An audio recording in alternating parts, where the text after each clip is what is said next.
Chapter 2. Margaret was waiting for me in the lobby of our apartment building when I got off the bus after school. I showed her my picture. Ah! She screamed. I look like a dandelion. That's how good of an artist I am. Everybody always knows what it is. Dandelions are beautiful. I pulled her into the elevator, which has mirrors on all sides so she could see. Margaret shook her head. For flowers, maybe, not for people's heads. Besides, dandelions are yellow, not brown. I look like a dead dandelion. Then she brightened up a little. Maybe that would help if my hair were yellow. Then she took a long, I wish, look at my hair in the mirror, or red. And for the first time that day, I saw Margaret smile. I could do that for you, Margaret, I told her. Oh, sure, I could make your hair red, just like mine. How? Margaret asked. I'd been so happy to see Margaret smile that I'd forgotten to figure out that part. But then a great idea popped into my head. I am lucky that way. Great ideas are always popping into my head without me having to think them up. My mother has some special markers for her work. They color over anything, and they stay there. Spinach got hold of one and drew all over the walls, and my parents couldn't get it off. They had to paint the room over. That's how permanent those markers are. Okay, fine. My brother's name is not really Spinach.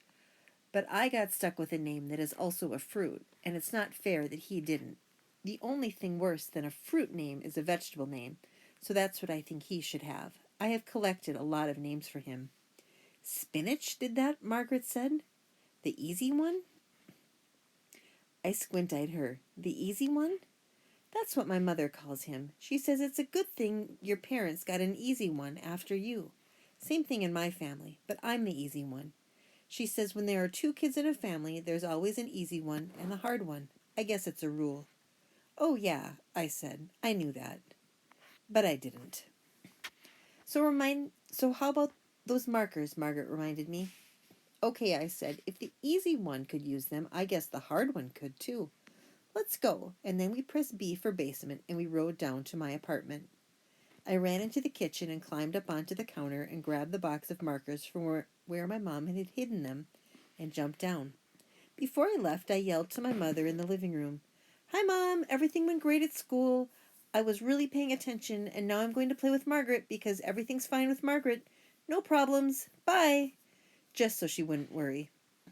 And then I ran back out to Margaret in the elevator. She looked through the box and pulled out a marker named Flaming Sunset. Then she took off the cap and held the marker up against my hair. Perfect, she said. Let's go up to my apartment. I'd forgotten about that part too. Is your mother still mad? I asked. Yep, but she took 3 aspirin and went back to work. Only my brother is home. So I said, okay, and we rode the elevator up to Margaret's apartment, even though I don't like Margaret's room. One reason I don't like to go there is mascara. Mascara always hides under Margaret's bed and hisses because he hates everyone except Margaret. But sometimes I can see his tail or one paw. And then I feel sad too because it reminds me of our cat Polka Dotty who died. Last year Polka had 3 kittens in my bureau drawer, which luckily I always leave open. My parents let me name them. Since I have discovered that the most exquisite words in the world are on labels you will find in a bathroom, I carried the kittens into the bathroom and looked around until I found them beautiful names. Fluoride and Laxative went to live with people who answered the free kittens, hurry, ad my dad put in the paper, which was unfair to Polka because they were strangers.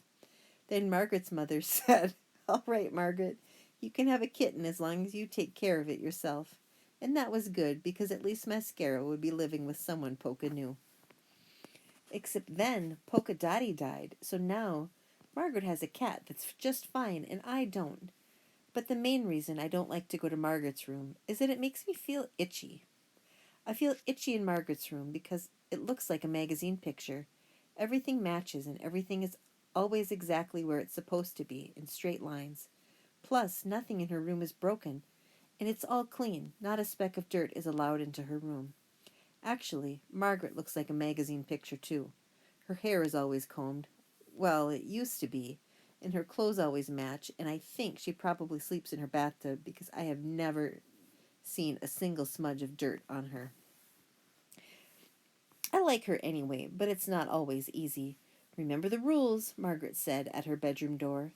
While Margaret was looking under the bed for mascara, I accidentally touched her lamp, which is a china poodle with an umbrella that Margaret calls a parasol because she is a show-off. Margaret turned around fast, but my hands jumped into my pockets even faster. All right, I said, let's get going with the coloring. This is called changing the subject. It is very hard to color hair with a marker, let me tell you, but I did it.